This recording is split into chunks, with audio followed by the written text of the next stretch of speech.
Hello welcome back. ഇന്ന് നമുക്ക് വളരെ ഹെൽത്തി ആയിട്ടുള്ള ഒരു ഫുഡ് തയ്യാറാക്കുന്നത് കാണാം. കുട്ടികൾക്ക് ഇത് വളരെ ഇഷ്ടപ്പെടും. വീഡിയോ സ്കിപ്പ് ചെയ്യാതെ കണ്ടിട്ട് നിങ്ങൾ ഇതുപോലെ മക്കൾക്ക് ഉണ്ടാക്കി കൊടുക്കുക.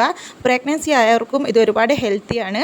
എൻ്റെ വീഡിയോ ആദ്യമായിട്ട് കാണുന്നവരാണെങ്കിൽ സബ്സ്ക്രൈബ് ചെയ്തില്ലെങ്കിൽ ഒന്ന് സബ്സ്ക്രൈബ് ചെയ്ത് തരണേ പ്ലീസ്. അതുപോലെ നിങ്ങളുടെ അഭിപ്രായം നിങ്ങൾ കമൻറ്റിലും അറിയിക്കണേ. ഇഷ്ടമായെങ്കിൽ ലൈക്കും ചെയ്യണേ, ഷെയറും ചെയ്യണേ. ഈ ഒരു ഫുഡ് തയ്യാറാക്കാനായിട്ട് നമ്മൾ ആദ്യം 2 പഴം എടുത്ത് ചെറുതായി കട്ട് ചെയ്തെടുക്കുക. മുഴുവൻ പഴവും നേരിയ രീതിയിൽ കട്ട് ചെയ്തെടുത്ത ശേഷം പാൻ ചൂടാക്കി അതിലേക്ക് ആവശ്യമായ ഓയിൽ ചേർത്തിട്ട് നന്നായിട്ട് ഇത് വാട്ടിയെടുക്കുക. വീഡിയോസ് കാണുമ്പോൾ നിങ്ങളുടെ ഒരു കമൻറ്റും നിങ്ങളുടെ ഒരു ലൈക്കും നിങ്ങളുടെ ഒരു സബ്സ്ക്രൈബൊക്കെ കാണുമ്പോൾ നമുക്ക് പെരുത്ത് സന്തോഷമാവും കേട്ടോ. നമ്മുടെ സന്തോഷത്തിൽ നിങ്ങളും പങ്കാളികളാവണേ. പഴം വാട്ടി വെച്ച ശേഷം 2 മുട്ട എടുത്തിട്ട് നന്നായിട്ട് ഇളക്കി മിക്സാക്കി എടുക്കുക. അതിലേക്ക് കുറച്ച് ഏലക്കയുടെ ഫ്ലേവറും ചേർത്ത് കൊടുക്കുക. ആവശ്യത്തിനുള്ള പഞ്ചസാരയും ചേർക്കുക. ഒരു പാൻ വെച്ച് ചൂടായ ശേഷം ആ മുട്ടയുടെ മാവ് അതിലോട്ട് ഒഴിച്ച് കൊടുക്കുക. എന്നിട്ട് മുട്ട നന്നായിട്ട് സെറ്റാവുന്നതിന് മുന്നേ നമ്മൾ വാട്ടി വെച്ച ആ ഒരു പഴം ഇതിലോട്ടേക്ക് വെച്ച് കൊടുക്കുക.